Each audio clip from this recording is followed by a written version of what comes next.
चलो आगे, अगला सेक्शन क्या बताया था आपको, इफ यू रिमेंबर, सेक्शन 2 जो था वो डेफिनेशन था, ठीक है ना।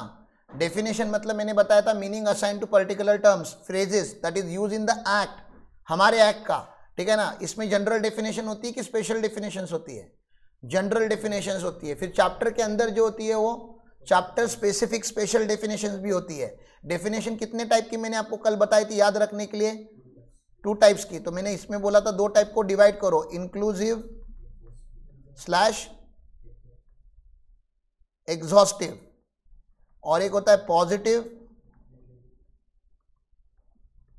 और दूसरा होता है नेगेटिव।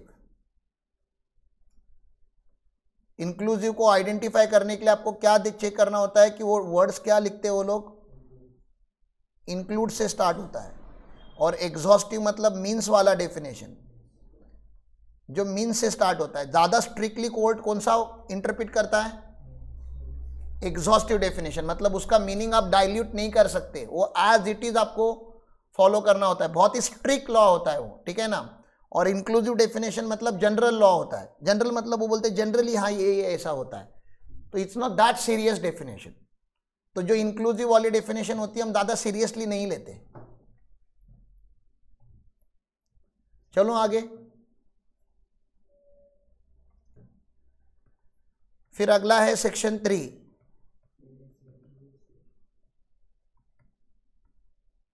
सर प्रीवियस ईयर को क्यों डिफाइन किया पहले, क्योंकि प्रीवियस ईयर को इसलिए डिफाइन करना पड़ता है, अगला सेक्शन जो उसके अगला सेक्शन है वो चार्ज क्रिएट करता है, और चार्ज जो है वो प्रीवियस ईयर के ऊपर है। मैंने आपको बताया था हल्के में प्रीवियस ईयर का डेफिनेशन मीन्स डेफिनेशन होता है, याद आ रहा है आपको, मीन्स डेफिनेशन होता है। और प्रीवियस ईयर मीन्स मैंने क्या बताया था, फाइनेंशियल ईयर, ठीक है ना। Previous year means a financial year, याद रखना, previous year means a financial year. और एक आप बात अगर वर्ड याद किसमें अगर ऐड कर सकते हो तो which financial year sir, immediately preceding assessment year, समझ में आ रहा है।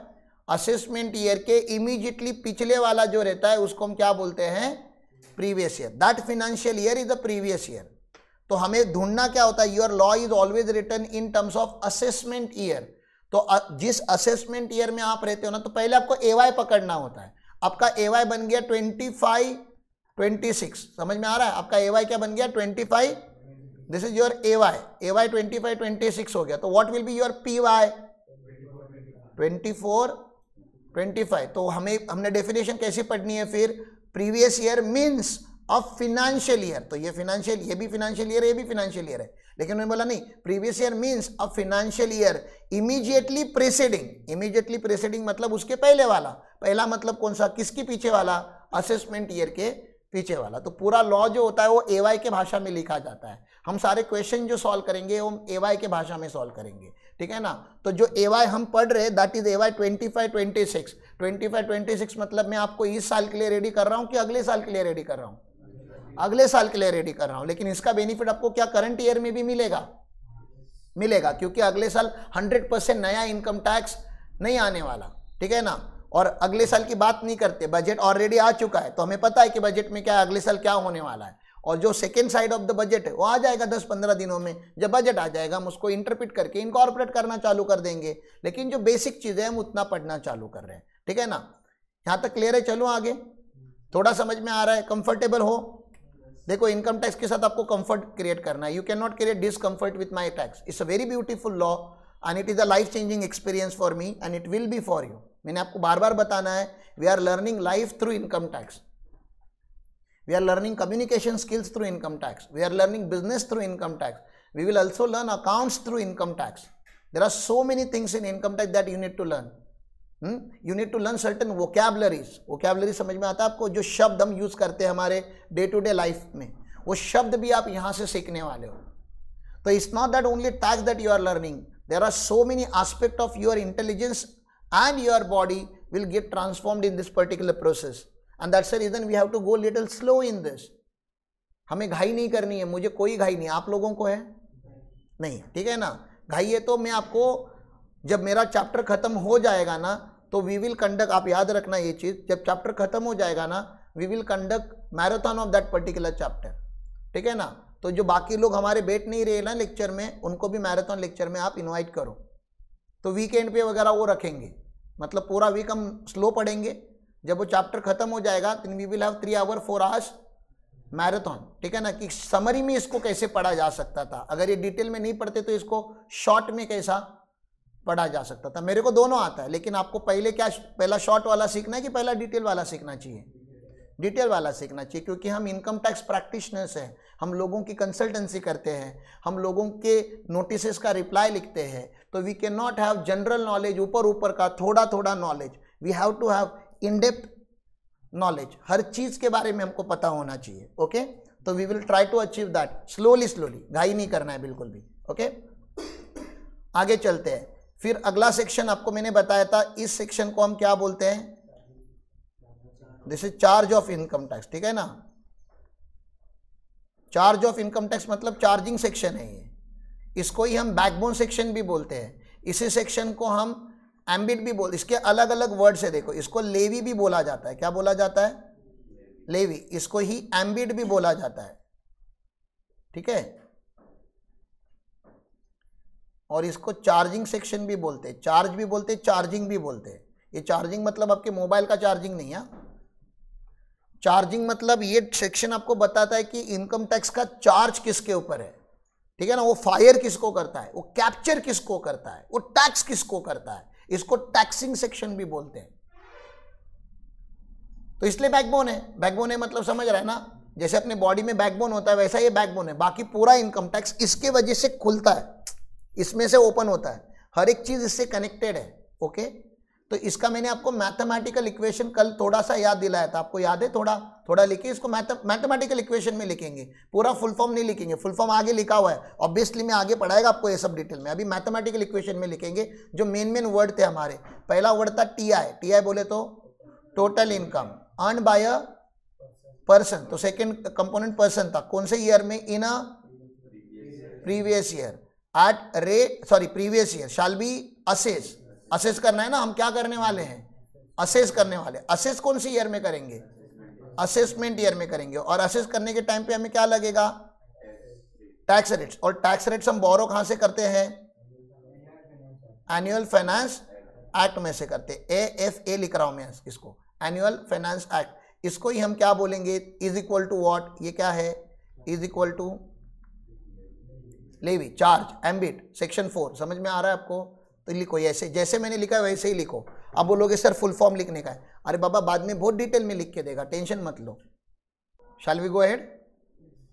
ओके, टोटल इनकम, बोलो बोलो, total income earn by a person in a previous year shall be assess in assessment year at tax rates prevailing in annual finance act. फिर से, total income earn by a person in a previous year shall be assessed in assessment year at tax rates prevailing in annual finance act. One more time please. So total income earned by a person in a previous year shall be assessed in assessment year at tax rates prevailing in annual finance act. यहां तक clear है? अब एक एक शब्द को हम समझने का ट्राई करेंगे। Total income, sir total income के लिए हमें पढ़ना पड़ता है सेक्शन 5, इसका नाम है स्कोप ऑफ टोटल इनकम। इसका नाम क्या है?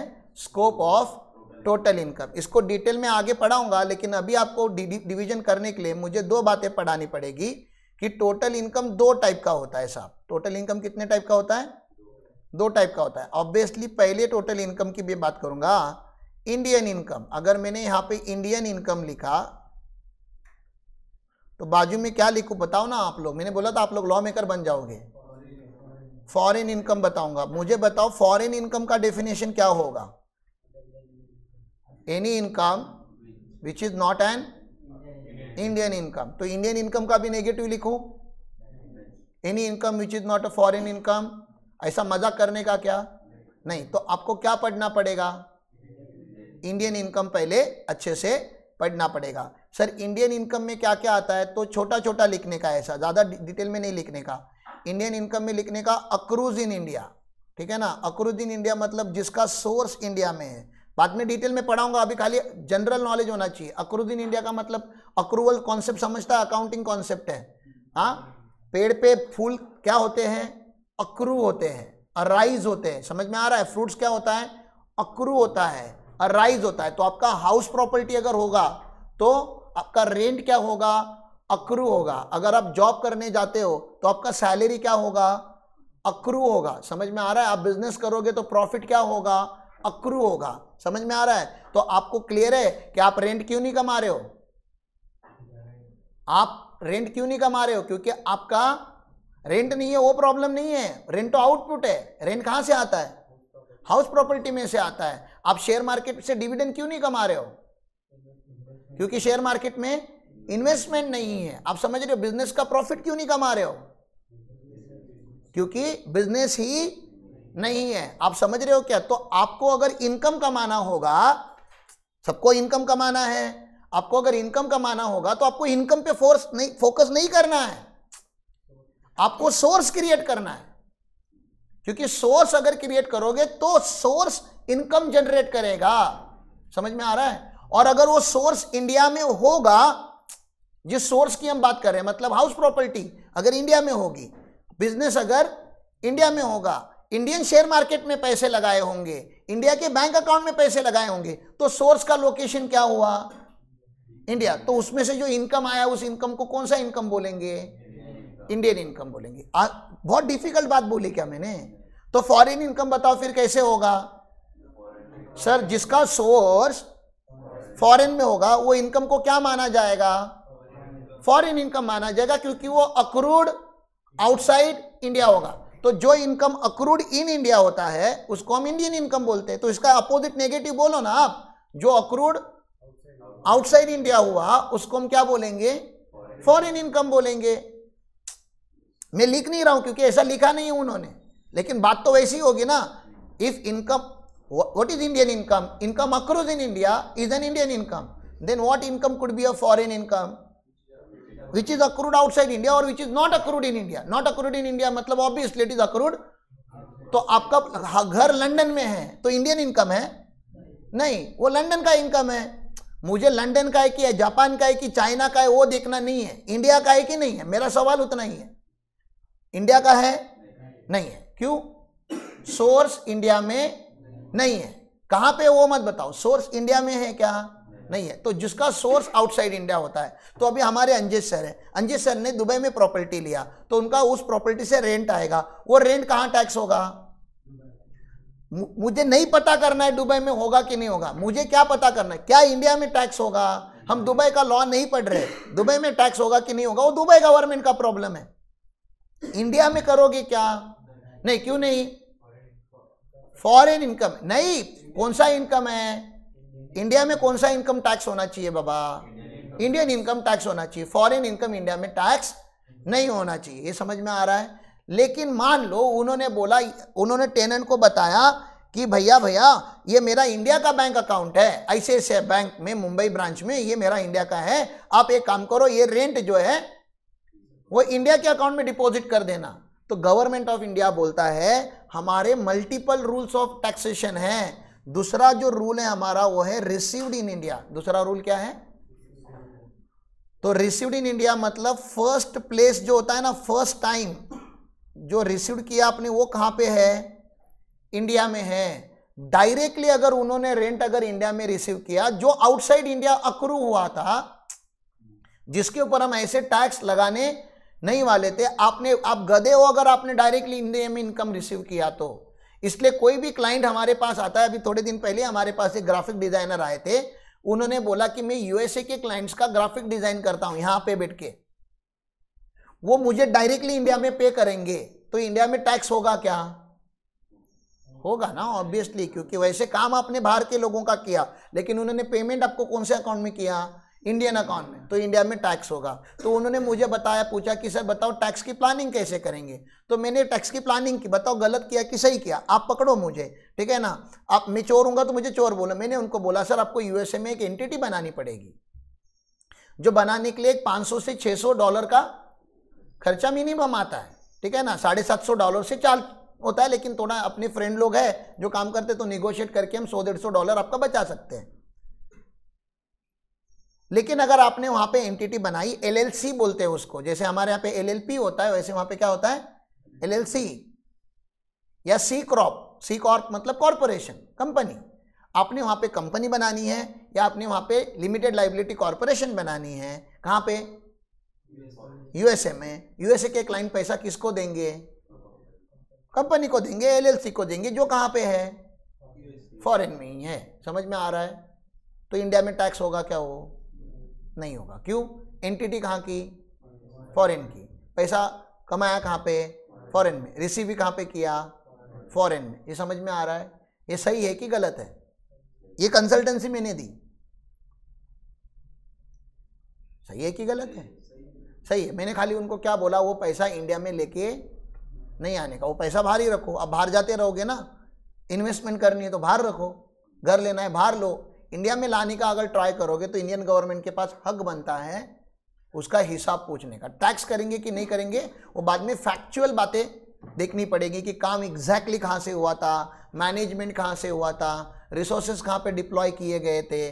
खाली कागज पे एंटिटी वहाँ पे है कि रियलिटी में भी एंटिटी वहाँ पे है, ऐसा बहुत कुछ होता है। उसको हम गार प्रोविजन बोलते हैं। कौन से प्रोविजन बोलते हैं, गार, जनरल एंटी अवॉइडेंस रूल। अगर यहाँ पे पकड़े गए तो बहुत इनकम टैक्स मारती है, ठीक है ना, लेकिन यहाँ पे पकड़े जाने के लिए भी एक औकात लगती है।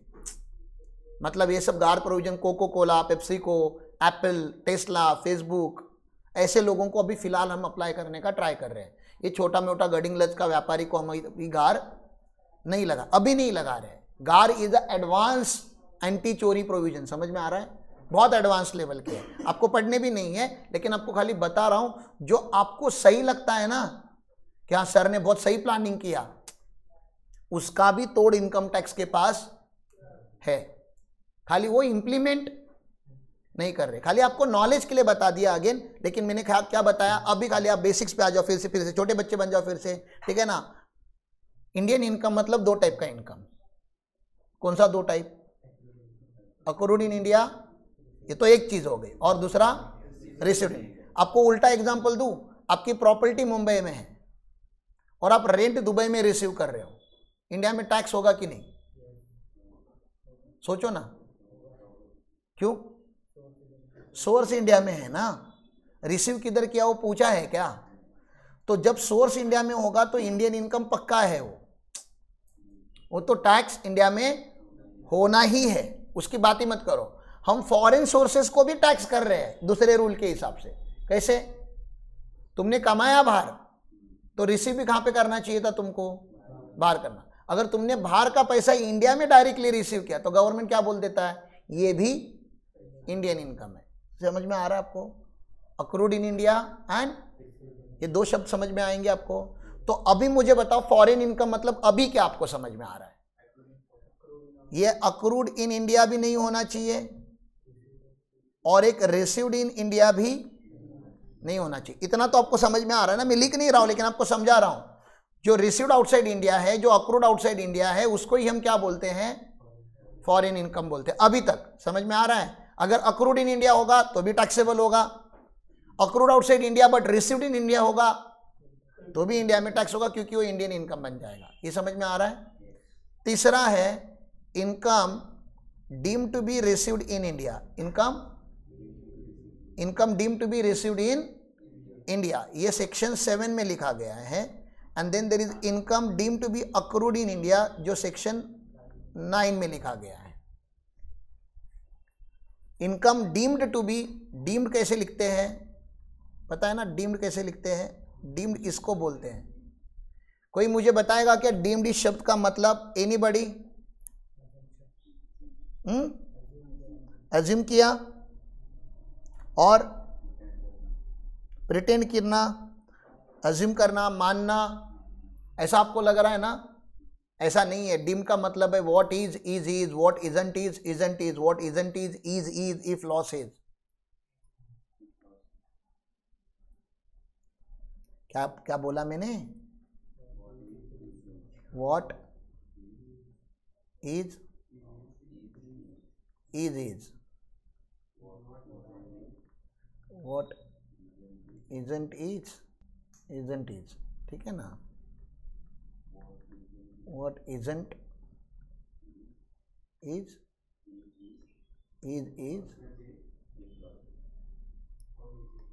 if loss is, ठीक है ना। इसलिए कुछ कुछ चीज़ें हिंदी में पढ़नी ठीक होती है।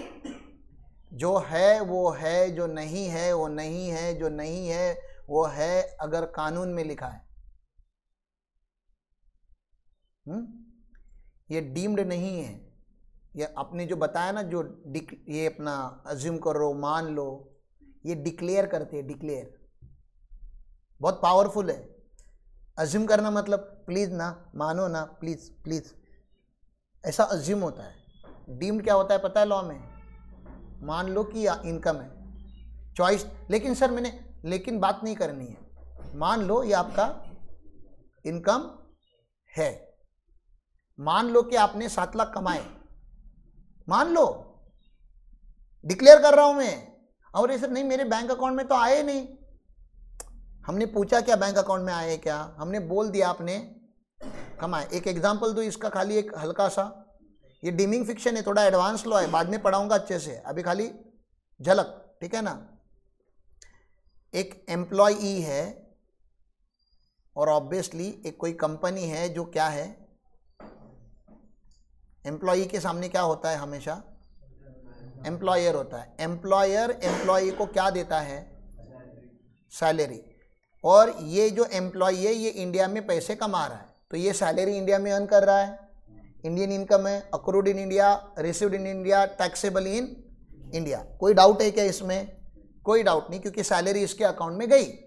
ओके, लेकिन ये एम्प्लॉयर और एक एंटिटी को पैसे देता है इस एम्प्लॉय के ऊपर, बिहाफ पे, ठीक है ना। उस एंटिटी का नाम है पीएफ। इसका नाम क्या है? पीएफ। पीएफ का full form provident fund. Provident fund का मतलब सर ये एम्प्लॉय 25 साल, 30 साल, 40 साल के बाद रिटायर होगा। रिटायर होगा तो वो जॉब तो कर नहीं पाएगा, और पूरी जिंदगी उसने इस एम्प्लॉयर के लिए काम किया होगा, 25-30 साल। समझ में आ रहा है आपको? किसी कंपनी के लिए आपने 30 साल जॉब किया और अभी आप रिटायर होने वाले हो 58-60 में। अभी पैसे कमाने की बॉडी में ताकत नहीं है, तो रिटायरमेंट के टाइम पे आपके पास पैसे तो अवेलेबल होने चाहिए ना, पैसे, ताकि आप अभी बची हुई जिंदगी, जिसको हम बोलते हैं ना रिटायर्ड लाइफ, रिटायरमेंट लाइफ, सुकून से निकालोगे कि टेंशन में निकालोगे? अरे पूरी जिंदगी टेंशन में चली गई आपकी कमाने में। अभी रिटायरमेंट लाइफ तो क्या करो, कुछ ही दिन बचे अभी प्लानेट पे, अभी तो खुश रहो। लेकिन खुश रहने के लिए क्या लगता है? पैसा। तो हम इसको समझा समझा के थक गए कि सेविंग्स अभी करने का रहता है, फ्यूचर में नहीं। फ्यूचर में जब तू बूढ़ा हो जाएगा या इमरजेंसी, तुम लोग भी क्या करते हो? तुम लोग तो एडवांस लेवल हो, तुम लोग पैसे आने के बाद नहीं खर्चे करते हैं, आने के पहले खर्चे करते हो और बाद में वेट करते हो कि आ जाएंगे तो उधारी चुकता कर देंगे। तो तुम लोग तो इसके बाप हो। ये एम्प्लॉय को हम बताते कि आज आप सैलरी कमा रहे हो, इसमें से थोड़ा थोड़ा बचा के रखो। किसके लिए? फ्यूचर के लिए, क्योंकि एक टाइम ऐसा आएगा कि आप कमाना बंद कर दोगे तो आपके पास बैकअप फंड रहना चाहिए। ऐसा लॉजिकल बात है कि नहीं? अरे इसमें इनकम टैक्स नहीं है, ये लॉजिकल बात है कि नहीं? मैं खाली क्या रिक्वेस्ट कर रहा है, आप लोगों से हाथ जोड़ के रिक्वेस्ट कर रहा है, जब आप कमाते हो तब सेव करना पड़ता है, क्योंकि ऐसा टाइम आ सकता है लाइफ में जब कमाना बंद हो सकता है। कोविड वॉज एन एग्जाम्पल, ठीक है ना। जो सब कुछ ठीक है, सब कुछ स्टैंडर्ड है, कभी भी गायब हो सकता है। जिस कंपनी के बिहाफ पे आपने, जिस कंपनी के भरोसे घर लिया है, गाड़ी लिया है, जिस लड़की ने आपसे शादी की है, आपने 2 बच्चे पैदा किए, वो बच्चे स्कूल में जा रहे ताकि आपकी कंपनी वहाँ पे है, पता चला कल कंपनी ने आपको लेटर भेज दिया, बोल दिया सॉरी सर कंपनी थोड़ी ट्रबल में है and we can not continue with you और you can not continue with us, sorry, tata bye bye. और मार्केट में स्लो डाउन आ गया है। आप बोलोगे एक कंपनी ने निकाल दिया तो दूसरी कंपनी के पास जाएगा। मार्केट में सारी कंपनीज निकाल रही है, जॉब्स एआई करना चालू कर दिया है, ऐसा हो सकता है ना। तो वो जो डिफिकल्ट टाइम आता है 6 महीने, साल भर का, जब तक इंसान को नया कुछ करने का टाइम मिलना चाहिए। उस टाइम के लिए, वो ट्रांजिशन पीरियड में पैसे तो होने चाहिए ना आपके पास, तो सेव करो ना, करो सेव। करते हो? नहीं करते ना, बोलो नहीं करते, करो, लेकिन चालू करो। बोलोगे सर मजाक क्यों कर रहे हो? हमारा बताया ना आपको हमने, आप तो बता रहे हो कि कमाने के बाद खर्चे करने होते हैं, हम लोग तो एडवांस है, हम एक्सपेंस प्रो करते हैं, ठीक है ना। पैसा आने के पहले ही हम क्या कर देते हैं, खर्चा कर। तुमसे तो सेविंग एक्सपेक्ट ही ना करो, ठीक है। तो ये एम्प्लॉय को पैसे तो लगेंगे, ये एम्प्लॉयर को पता है, पता होना चाहिए। इसलिए एम्प्लॉयर क्या करता है, इसको बोलता है चल तेरा पगार 1 लाख रुपया महीने का, ठीक है ना, 12,000 रुपया में तेरे नाम पे हर महीने एक फंड में डिपॉजिट मैं करता है, मैं। और बेशरम, क्योंकि मैं कर रहा हूं तो तू भी कर। तो पीएफ में 2 लोग पैसे जमा करते हैं, एम्प्लॉयर और एम्प्लॉई। जब एम्प्लॉई को बोला कि हाँ सर आप मुझे 1 लाख रुपया दे दो, मैं अपने सैलरी में का 12,000 रुपया पीएफ में जाके जमा कर दूंगा, करता है क्या जमा? ये करेगा? तुम्हारे जैसे एम्प्लॉय रहते हैं सब, आने से पहले ही पैसे खत्म कर देते हैं। तो एम्प्लॉयर टेक्निकली 2 कंट्रीब्यूशन जमा करता है। अब कौन से 2 बताओ ना? खुद का भी, और तो ये 1 लाख देने वाला था, इसको देने के बाद इसमें से 12,000 यहां पे आने चाहिए थे। अब ये देता ही 88,000 है। समझ में आ रहा है आपको? क्योंकि आप उसको एम्प्लॉयर को पता है कि तुम्हारे अकाउंट में पैसा एक बार गया ना तो शेर के मुंह में से मांस निकालने के जैसा है, तुम नहीं देगा किसी को पैसा तुम्हारा, ठीक है ना। तो तुम्हारे अकाउंट में पैसे आते नहीं, और over the period of time फिर एम्प्लॉय को क्या आदत हो जाती है, वो साला मेरी सैलरी 1,00,000 रुपया बोलते हैं लेकिन देते खाली 88,000 ही है, तो वो एडजस्ट कितने में करने का चालू कर देता है, 88। तो ये मैंडेटरी सेविंग स्कीम है, दूसरा कुछ नहीं है। पीएफ को क्या बोलने का, सेविंग्स करना अच्छी बात है। छोटा बच्चा है, छोटा बाबू है, ठीक है ना, उसको फीवर आया, उसको मेडिसिन खिलाने का है, खुद से खाता है, तो माँ क्या करती है, उसका नाक दबाती है और यहाँ से जब वो मुंह खोलता है जबरदस्ती मेडिसिन डालना पड़ता है।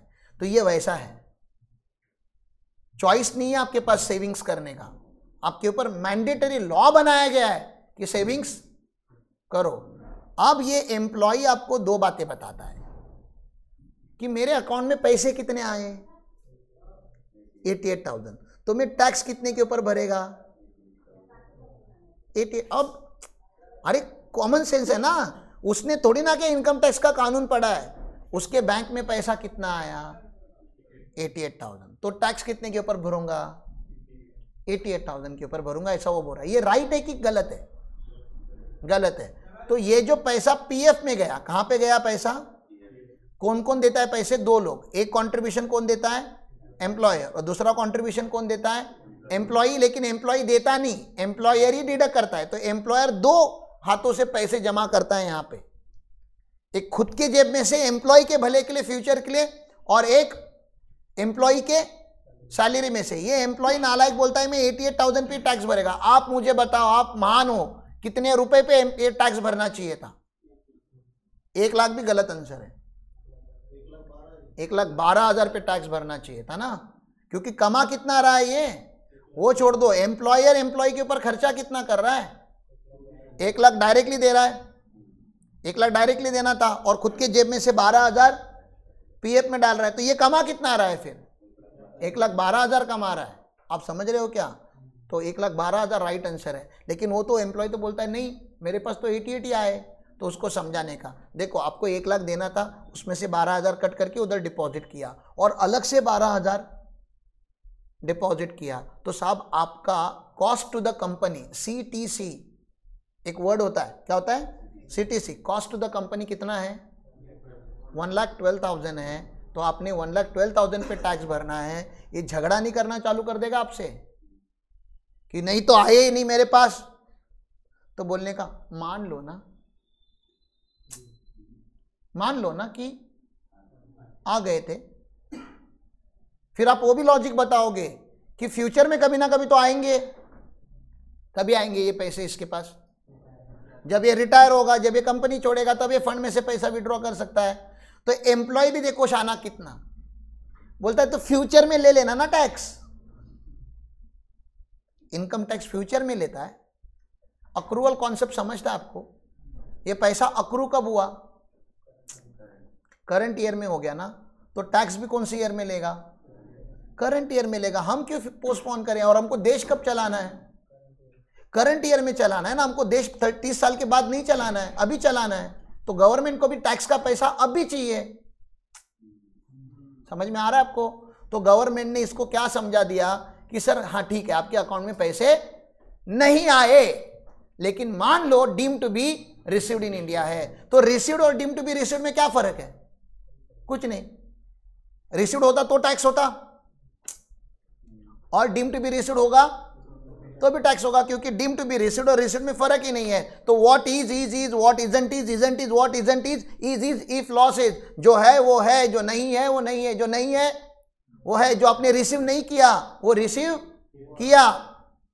ऐसा लॉ में लिखा है। लॉ में लिखा है तो लिखा है, तो आपको टैक्स इसी साल भरना पड़ेगा। आप 5 साल का एफडी करते हो साहब, 5 साल का आप एफडी करते हो, फिक्स डिपॉजिट करते हो, तो पैसे कब मिलेंगे आपको? अभी 5 साल के बाद मिलेंगे। लेकिन अक्रू कब होता है?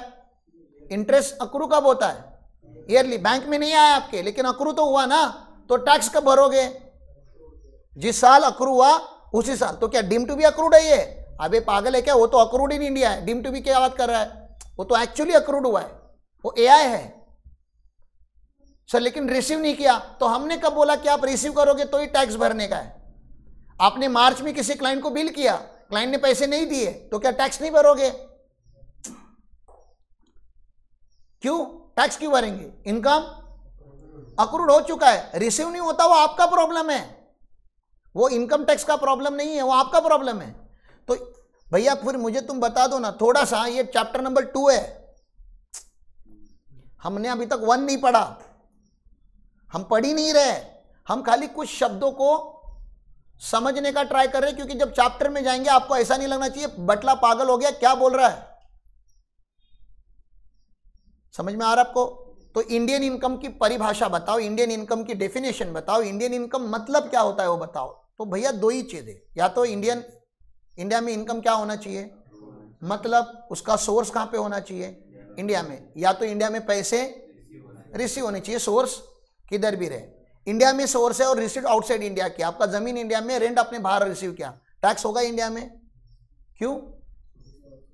अक्रूड इंडिया में हुआ। आपका सोर्स बाहर है, आपकी प्रॉपर्टी दुबई में है, लेकिन आपने रेंट इंडिया में रिसीव किया, टैक्स होगा इंडिया में। क्यों? अक्रूड आउटसाइड इंडिया ना, तो रिसीव क्यों किया इधर? तो अगर आपको अक्रूड भी आउटसाइड इंडिया रखना है, रिसीव्ड भी आउटसाइड इंडिया रखना है, तो ही आप बच सकते हो। उसके बाद 2 चीजें और है लॉ में। कौन सी 2 चीजें और है? डीम टू बी रिसीव्ड और डीम टू बी अक्रूड। ये समझ में आ रहा है आपको? क्लियर है? आगे जाऊं मैं? पक्का थोड़ा तो समझ रहा है? थोड़ा हल्का सा, हल्का हल्का समझो, ज्यादा सीरियसली लेना भी नहीं है। आप ले लोगे तो फिर मैं क्या करूंगा? तो इंडियन इनकम के ऊपर टैक्स भरना चाहिए क्या इंसान ने? बताओ ना। इंडियन इनकम के ऊपर भरना चाहिए। हमारे देश का हक बनता है कि नहीं? जो इनकम इंडिया में अक्रू हुआ या इंडिया में रिसीव हुआ, जो हमारे देश का इनकम है, उसके ऊपर गवर्नमेंट ऑफ इंडिया टैक्स लेनी चाहिए। तो ना अभी रेसिडेंशियल स्टेटस को इंट्रोड्यूस करने का टाइम आ चुका है। अब इंडिया में सिटीजनशिप एक अलग होता है। आप सिटीजन, आप नागरिक कौन से देश के हो? इंडियन हो ना आप। और आप रेसिडेंट कौन से देश के हो? इंडियन हो। अंजेश क्या है? सिटीजन कहाँ का है? इंडिया का है। लेकिन रेसिडेंट कौन से देश का है? दुबई का है। समझ में आ रहा है आपको? मतलब ऐसा हो सकता है ना कि NRI हो सकता है। ये क्या है? नॉन रेसिडेंट इंडियन, मतलब कोई इंडियन है जो इंडिया में रिसाइड नहीं करता। ये समझ में आ रहा है? एक होता है NRFC, ये सब टर्म्स है। ये क्या होता है? NRFC। FC मतलब फॉरेन सिटीजन, मतलब जो इंडिया का सिटीजन ही नहीं है, जिसका इंडिया का पासपोर्ट ही नहीं, वो इंडिया का नागरिक ही नहीं। ब्रेटली हाँ, कहाँ का है वो इंपॉर्टेंट नहीं है। इंडिया का है क्या? नहीं है। समझ में आ रहा है? ये इंडिया का नहीं है। और वो नॉन रेसिडेंट भी है। आप समझ रहे हो? तो क्या RFC हो सकता है? ब्रेटली अगर कल इधर गडिंग्लज में 2 गुंठा जगह लेके इधर रहने आ गया तो पासपोर्ट तो उसका ऑस्ट्रेलिया का ही रहेगा, लेकिन अभी रहना कहाँ पे चालू किया है? इंडिया में। आप वो जो बहुत ही अच्छी लेडी है जिसकी आप बहुत ही रिस्पेक्ट करते हो, वो क्या है? फॉरेन सिटीजन है, लेकिन अभी रेसिडेंट इन इंडिया। और राहुल गांधी को भी कुछ बोलते हैं, उनके पास इटली का पासपोर्ट है, ऐसा कुछ बोलते हैं, मुझे नहीं पता, I don't know the fact. They have the foreign passports also. Akshay Kumar का भी शायद 2 देश में सिटीजनशिप है। तो लेकिन वो अभी रहता कहां पे है? तो गवर्नमेंट ऑफ इंडिया ना तुम्हारे सिटीजनशिप से लेना देना नहीं रखती, तुम्हारे रेसिडेंस से लेना देना रखती है। समझ रहे आपको?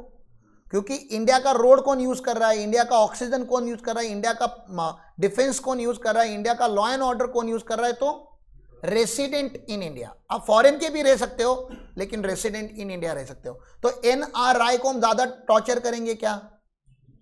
NR मतलब कौन? Non resident. I मतलब इंडियन। तो आपको पता है इंडियन हर देश में है, हर फॉरेन कंट्री में एक देश के तो लोग आपको मिल ही जाए। हमारे पास लोग ही इतने हैं कि हर देश तक पहुंच गए। हर देश के लोग हर देश में नहीं होते, लेकिन हमारे लोग हर देश में हैं, ठीक है ना? ऐसा कोई कोई आइलैंड वगैरह है जो अभी देश भी नहीं बना, वहां पे भी हमारे लोग पहुंच गए।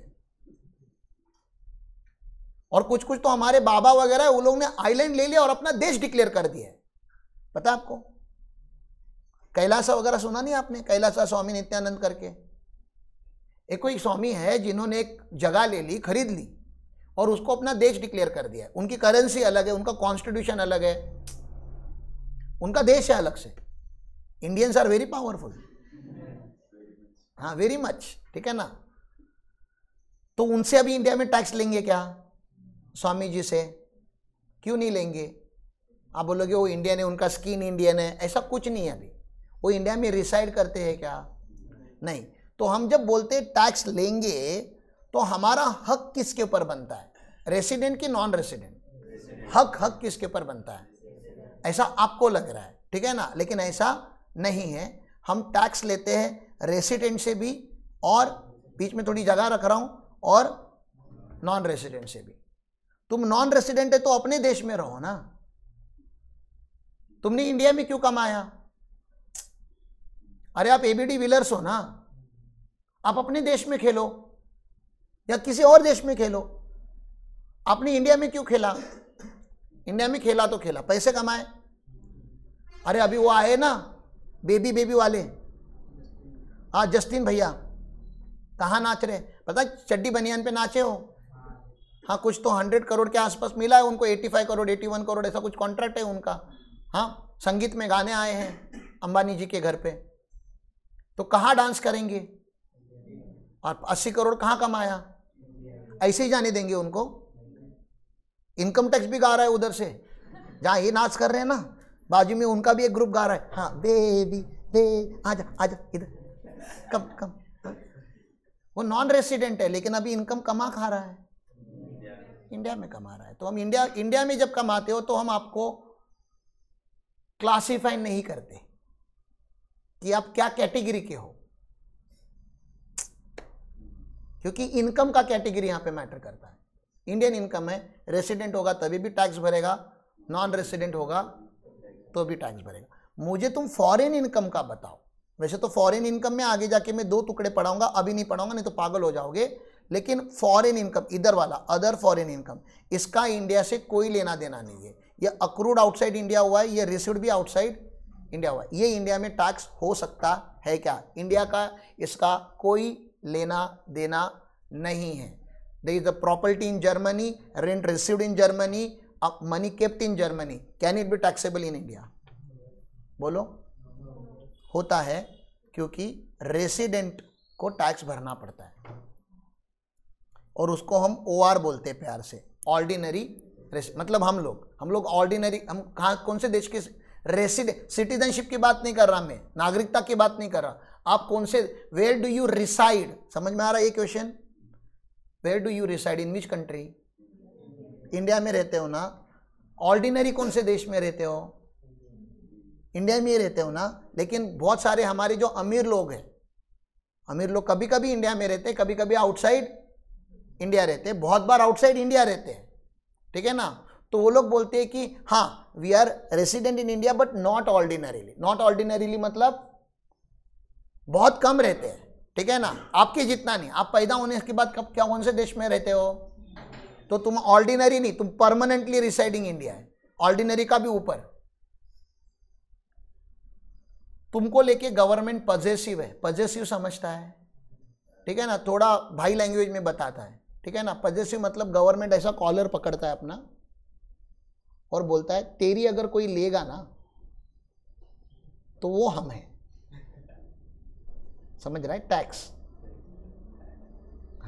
और कोई नहीं। पॉजेसिव है गवर्नमेंट हमारे लिए। इंडिया में कमाओ तभी भी टैक्स लगाएगी, और आउटसाइड इंडिया कमाओ तभी भी इंडिया में टैक्स लगाएगी, क्योंकि तुम सिटीजन, सॉरी गलत, तुम रेसिडेंट कौन से देश का है। तो फॉरेन इनकम इंडिया में टैक्स होता है क्या? किसका? ऑर्डिनरी रेसिडेंट का पक्का होता है। मतलब अगर आप ऑर्डिनरी रेसिडेंट हो कि नहीं, मतलब क्या, मानो क्या हो ना ऑर्डिनरी रेसिडेंट, तुम इंडिया में कमाओगे टैक्स कहां भरोगे? तुम जापान में कमाओगे टैक्स कहां भरोगे? इंडिया में। तुम चांद पे कमाओगे टैक्स कहां पे भरोगे? बस इतना क्लियर रखना। ऑर्डिनरी रेस अपना खुद का तो लॉ क्लियर रखो। लेकिन अगर तुम्हारे घर में कोई फॉरेनर आ रहा है, थोड़े दिन में आने वाला है अंजेश, अगर तुम में से किसी को पूछ लेगा भैया मेरा इनकम इंडिया में टैक्स होगा क्या, तो बाय डिफॉल्ट क्या बोलने का? नहीं। क्यों?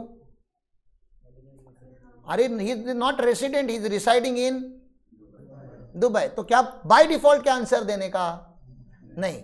फिर वो बोल रहे अरे लेकिन मैं अभी 15 दिन के लिए आया था, गड इंग्लिश तुम्हारा अच्छा लगा, सोच रहा हूँ यहाँ पे एक बिल्डिंग बना लूँ और उसको भाड़े पे चढ़ा दूँ। अब क्या बताओगे? अब लगेगा टैक्स। कौन से इनकम के ऊपर? जो इंडिया में अक्रू हो रहा है उसके ऊपर टैक्स लगेगा। लेकिन वो तो बोलेगा अभी तो 2 मिनट पहले बताया आपने कि मुझे इंडिया में टैक्स नहीं लगता। तो नहीं लगता ना, आओ देश देखो, घूमो, पार्टी करो और निकलो। इधर कमाओगे तो इधर भरना पड़ेगा। तो 2 रूल है अलग अलग, समझ में आ रहा है ना। एक है सोर्स रूल और एक है रेसिडेंस रूल। सोर्स रूल क्या बोलता है? इंडिया में, अरे तुमने पीके मूवी देखा क्या? वो नंगा आया था, वो तुमको क्या लग रहा है ऐसे नंगा जाने दिया हमने उसको? अगर कोई एलियन भी आके अगर इंडिया में अगर पैसे कमाएगा तो टैक्स लगेगा कि नहीं? अरे लगेगा। हम भगवान को भी नहीं छोड़ते। भगवान जो होते हैं ना, भगवान, हम उनको भी नहीं छोड़ते। उनके ऊपर कुछ कंडीशंस रखे हुए हैं। अगर उन भगवान ने अगर कंडीशन कंप्लाई नहीं की तो हम भगवान को भी क्या करते हैं? टैक्स करते हैं। जो भगवान को नहीं छोड़ने वाला देश चलते फिरते इंसान को छोड़ेगा क्या? नहीं छोड़ते हम। इंडिया में अगर आपने कमाया ना तो इंडिया में आपको टैक्स भरना ही पड़ेगा, irrespective of your citizenship, residential status, legal entity, company है, ये है, वो है, ट्रस्ट है, कुछ नहीं सुनता गवर्नमेंट। इंडिया में कमाया तो इंडिया में टैक्स। ये सोर्स रूल है। ये कौन सा रूल है? सोर्स रूल है। रेसिडेंस रूल क्या बोलता है? आओ तुम हमारे रेसिडेंट हो, बैठो, तुम ये सोचो ही मत कि ये इंडियन इनकम है कि फॉरेन इनकम है, आपको तो इंडिया में टैक्स भरना ही होगा। तो ये कौन सोचता है कि ये इंडियन इनकम, ये क्लासिफिकेशन जो मैंने मारा है स्कोप का, इंडियन इनकम, फॉरेन इनकम, ये इंडियन लोगों के लिए बना ही नहीं है, हम लोगों के लिए बना ही नहीं है। क्योंकि इंडियन होगा तभी भी टैक्स लेंगे, बाहर होगा तभी भी। ये बनाया किस लिए था? ये नॉन रेसिडेंट के लिए बनाया गया है। नॉन रेसिडेंट मतलब जो इंडिया में रहते नहीं है। नॉन रेसिडेंट इंडियन भी हो सकते हैं, नॉन रेसिडेंट फॉरेन सिटीजन भी हो सकते हैं। नॉन रेसिडेंट मतलब हमारे लोग नहीं। उनको हम क्या समझा रहे हैं? बाबा जापानीज चाइना में जाके कमाएगा ना तो इंडिया में टैक्स नहीं भरना है। जापानीज यूएसए में जाके टैक्स कमाएगा ना, इनकम कमाएगा ना तो इंडिया में टैक्स नहीं भरना है। बाबा जर्मनी में जाके कमाएगा ना, इंडिया में टैक्स नहीं भरना है। लेकिन सुन जापानीज, अगर इंडिया में आके कमाएगा ना तो पूछ क्यों रहा है? इंडिया में तो टैक्स भरना पड़ेगा। फिर बोलते मैं तो जापानीज हूं, तो जापान में कमा या पूरे वर्ल्ड में किधर भी कमा, जो भूमि पे, जो माटी पे तूने इनकम कमाया है वहां पे तो टैक्स भरना ही पड़ेगा। तो do we have foreign companies in India?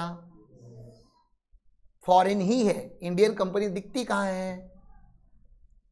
आप सुबह से लेके रात तक जितनी भी प्रोडक्ट यूज करते हो 90% प्रोडक्ट, 90 का किसी किसी का 90 और किसी किसी का 100, कोलगेट से लेके, ब्रश से लेके, ईयरबड से लेके, शर्ट से लेके, शर्ट के बटन से लेके, इसके धागे से लेके, इसके कलर से लेके, मोबाइल, गाड़ी, प्रोजेक्टर, लैपटॉप, सॉफ्टवेयर, हार्डवेयर, हर चीज फॉरेन कंपनी की है। बर्गर खाया वो भी फॉरेन कंपनी का है। वो जरा पानी का ग्लास ले लो। हाँ, आप न्यूज़पेपर पढ़ते हो, वो पेपर भी चाइना से आता है। कोल्ड ड्रिंक पीते हो, कोको कोला, पेप्सी कोका है, फॉरेन की कंपनी है। जूता पहनते हो एडिडास, नाइकी का, वो भी फॉरेन कंपनी है। मोबाइल यूज करते हो, कोई भी मोबाइल की कंपनी इंडियन कंपनी नहीं है। ईयरबड यूज करते हो, वो भी इंडियन नहीं है। टीवी देखा होगा, वो भी इंडियन कंपनी नहीं है। रिमोट लिया होगा, वो भी इंडियन कंपनी का नहीं है। वो साला उसके अंदर बैटरी जो जाती है, सेल जाता है, वो भी इंडिया का नहीं है। यहां की इसका कवर भी इंडिया का नहीं है। इंडिया वाले कवर भी नहीं बना पा रहे, बताओ।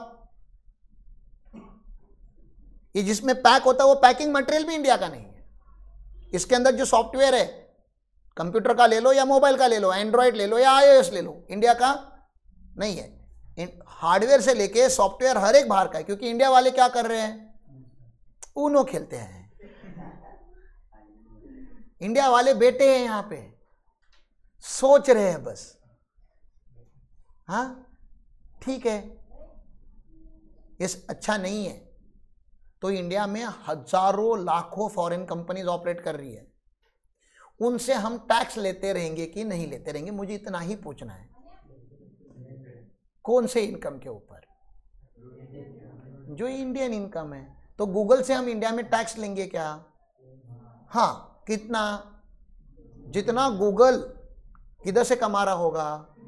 इंडिया से। लेकिन टीसीएस इंडिया की कंपनी है। टीसीएस का 20%, लेस देन 20% इनकम इंडिया का है। More than 80% income TCS foreign से कमाती। तो टैक्स कितने के ऊपर भरती होगी? ओनली 20 की 100%? 100 क्यों? वो इंडियन रेसिडेंट कंपनी है, वो हमारी कंपनी, वो ग्लोब में किधर भी कमाए, हमको तो टैक्स चाहिए। ओके, तो इसमें डबल टैक्सेशन का भी चांस होता है। फिर उसको अवॉइड कैसे करने वो भी पढ़ना है। लेकिन आपको एक बेस बना के जा रहा हूं, ये समझ में आ रहा है आपको? तो क्या इंसान का स्टेटस चेंज होने से उसका इनकम चेंज होता है? ये मुझे पूछना है, या उल्टा पूछना चाहिए। अगर आपका लेवल ऑफ इनकम चेंज करना है, आपको लेवल ऑफ इनकम चेंज नहीं करना है आपको। अगर इनकम कमाना चालू करना है, फिर चालू करोगे, फिर चेंज करेंगे ना। तो मुझे चेंज करना है, आप लोगों को चालू करना है।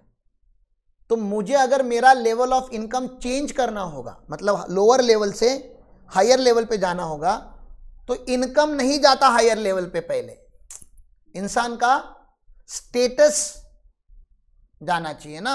स्टेटस को हिंदी में औकात बोलते हैं। तो अगर आप पैसे नहीं कमा रहे हो तो आपकी औकात बनी नहीं है। थोड़ा कमा रहे हो तो थोड़ी बनी है। तो मुझे खाली एक ही पूछना है, how do we earn higher income? हम ज्यादा पैसे कब कमा सकते हैं? जब हमारा स्टेटस हायर, मतलब औकात बढ़ेगी। यहां पे भी वो लोग वही बोलते हैं, औकात बदलने से, स्टेटस बदलने से इनकम का टैक्सेबिलिटी चेंज होता है। तो देखो ना, नॉन रेसिडेंट होगा तो हम उससे खाली इंडियन इनकम के ऊपर टैक्स लेते हैं, याद रख पाओगे? नॉन रेसिडेंट से खाली कौन सी इनकम के ऊपर टैक्स लेते हैं? और रेसिडेंट बन गया तो वो तो ग्लोबल इनकम पे टैक्स लेंगे। तो आपका रेसिडेंशियल स्टेटस और इंडिया में क्या टैक्स होगा, ये दोनों कनेक्टेड चीज है। तो ये दोनों को आप अलग अलग करके पढ़ ही नहीं सकते। तो आपको पता है कि इंडिया में रेसिडेंट कौन बनता है? पता है क्या आपको? इंडिया में रेसिडेंट कौन बनता है? अरे इंडिया में रेसिडेंट बनने के लिए क्या करना पड़ेगा? अरे वो छोड़ो, क्या कर 180 डेज नहीं पूछ रहा मैं। इंडिया में रहना पड़ेगा, तो जो इंडिया में रहेगा वो क्या बनेगा, और जो इंडिया में नहीं रहेगा वो फिर वो सवाल पूछता है मैं कभी कभी इंडिया में रहता है, कभी कभी बाहर रहता है। अभी तो तुम क्या हो, इंडिया के रेसिडेंट हो कि इंडिया के नॉन रेसिडेंट हो? कोई लॉ पढ़ना पड़ा इसके लिए? नहीं, कॉमन सेंस है ना, तुम किधर जाते ही नहीं हो। ये कंफ्यूजन किसको आ सकता है? आपके पास जितने भी इनकम टैक्स के रिटर्न आपने अभी तक भरे, किसी का आपने रेसिडेंशियल स्टेटस चेक किया क्या? कौन कौन हाथ फिर से हाथ ऊपर करो जो ITR भरते हैं। हाँ करो करो, शर्म आनी चाहिए आप लोगों को। हाँ, रेसिडेंशियल स्टेटस चेक किया? नहीं, चेक किया? चेक किया? कहां से चेक करते हो? उसका बॉडी चेक करते हो? कहां से पता चलता है वो रेसिडेंट था कि नहीं था? रेसिडेंट मतलब प्रीवियस ईयर में वो इंडिया में रुका था कि नहीं रुका था, उसके ऊपर डिपेंड है। कैसे पता चलता है वो इंडिया में रुका था कि नहीं रुका था?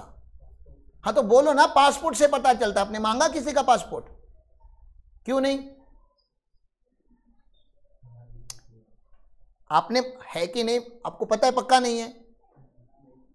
पक्का पता है कि किसी क्लाइंट का, आपने जितने भी लोगों का भरा उसका पासपोर्ट नहीं है? हो भी सकता है। मांगा आप लोगों ने? नहीं मांगा ना। इसको बोलते लैक ऑफ नॉलेज, जो आप लोगों के पास नहीं है। आपके पास पासपोर्ट रिकॉर्ड में होना चाहिए, खास करके अंजित जैसे पर्सन का होना चाहिए। क्यों? Sometime he is in India, sometime he is outside India. Mahtab sir का होना चाहिए। क्यों? The person who travels a lot. कहां पे? Outside India. विराट कोहली अगर आपका क्लाइंट होता तो उसका पासपोर्ट मांगते कि नहीं? मांगना ही पड़ता ना। क्यों? अरे वो जितना इंडिया में रहते उससे ज्यादा तो बाहर रहते। तो विराट कोहली इंडिया में भी कमाता है, बाहर भी कमाता है। अगर उसको तुमने, जैसे तुम अभी बाकी लोगों का रिटर्न भरते हो, बाय डिफॉल्ट क्या डाल देते हो? रेसिडेंट। अगर विराट कोहली को भी तुमने रेसिडेंट सिलेक्ट कर दिया तो क्या होगा?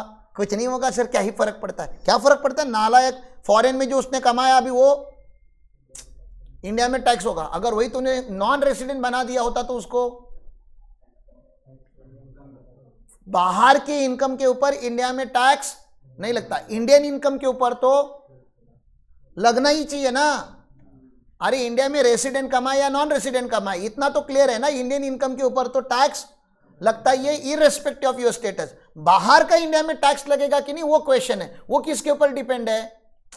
आपके रेसिडेंशियल स्टेटस के। रेसिडेंट बनोगे तो yes, Virat Kohli resident previous year, global income taxable in India. Virat Kohli non resident in previous year, only Indian income taxable in India, foreign income not taxable in India. इतना तो अक्कल होना चाहिए ना। मैंने कहा स्टेटस पढ़ा है, मैंने आपको कंडीशंस पढ़ा है क्या? कंडीशन पढ़ाने के लिए 7-8 घंटे लगे, लेकिन कॉमन सेंस तो होना चाहिए ना सबके पास कि स्टेटस बदलने से बदलता क्या है। स्टेटस बदलने से टैक्सेबिलिटी बदल जाती है, स्कोप बदल जाता है। Global income, Indian income. Virat Kohli 12 देश में इनकम कमाया, टैक्स खाली इंडिया के इनकम के ऊपर भरेगा। अगर वो नॉन रेसिडेंट बना तो, और तुमने गलती से अगर उसको रेसिडेंट सिलेक्ट किया तो ग्लोबल इनकम के ऊपर टैक्स इंडिया में भरना पड़ेगा, विच इज मैंडेटरी। ऑप्शनल तो नहीं। पॉजिटिव याद आ रहा है? कॉलर पकड़ के उससे टैक्स लेंगे हम। फिर वो लॉजिक पूछेगा, but I played in Australia, received in Australia, invested in हाँ, तुम सिर्फ मेरे हो, इधर आना ही पड़ेगा, इधर भरना ही पड़ेगा। रेसिडेंट के साथ गवर्नमेंट थोड़ा हार्श बिहेव करता है। तो रेसिडेंट बनना अच्छी बात नहीं है इंडिया में। हाँ, आप बोलोगे तो क्या करें? जाओ देश छोड़ो। बोलोगे उसके लिए पैसे लगते, तो पहले कमा लो। ठीक है, यहां तक क्लियर है?